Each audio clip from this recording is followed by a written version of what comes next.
এবারের ঈদে দুই বাংলায় মুক্তির অপেক্ষায় রয়েছে আলোচিত ও সমালোচিত সিনেমা বস 2। বাংলাদেশ ভারতের যৌথ প্রযোজনায় নির্মিত এ সিনেমায় অভিনয় করেছেন নুসরাত ফারিয়া ও জিৎ।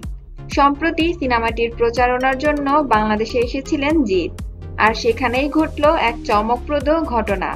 নুসরাত ফারিয়া ও জিৎকে নিয়ে ঢাকা ক্লাবে এক সংবাদ সম্মেলনের আয়োজন করেছে বাংলাদেশের প্রযোজনা প্রতিষ্ঠান জাজ মাল্টিমিডিয়া।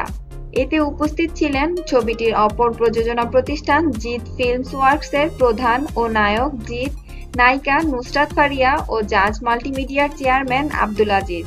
মূলত তারা ছবিটি নিয়ে নানা অভিজ্ঞতার কথা শেয়ার করেন সাংবাদিকদের সঙ্গে। ফারিয়ার সঙ্গে কাজের অভিজ্ঞতা নিয়ে জিৎ বলেন, ফারিয়া দেখতে খুব সুন্দর, ভালো নাচে এবং ভালো অভিনয় করে। যদি ছোট করে বলি তাহলে বলা যায় সে যেমন সুন্দর তার চেয়েও সুন্দর ছিল আমাদের কাজের অভিজ্ঞতা। হিন্দি আর বাংলার মিশেলে আরো জুড়ে দিলেন জিৎ, ফারিয়া লাম্বিরেস্কা ঘোড়া, অনেক দূর তার গন্তব্য। ইফতারের স্মৃতিও স্মরণ করতে ভোলেননি নায়ক জিৎ। তিনি বললেন, গত বছরও রোজার সময় এসেছিলাম, এবারও তাই।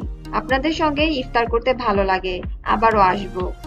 এদিকে ফারিয়া জানান ছবিটি ঈদে মুক্তির জন্য পুরোপুরি প্রস্তুত। বস 2-তে জিতের বিপরীতে ঢাকার নুসরাত ফারিয়া ছাড়াও অভিনয় করেছেন কলকাতার শুভশ্রী। বন্ধুরা, এবারের ঈদের বস 2 ছবিটি নিয়ে আপনারা কতটুকু এক্সাইটেড কমেন্ট করে জানিয়ে দিন। আর বিনোদন জগতের এমন সব লেটেস্ট আপডেট জানতে আমাদের চ্যানেলের সাথেই থাকুন।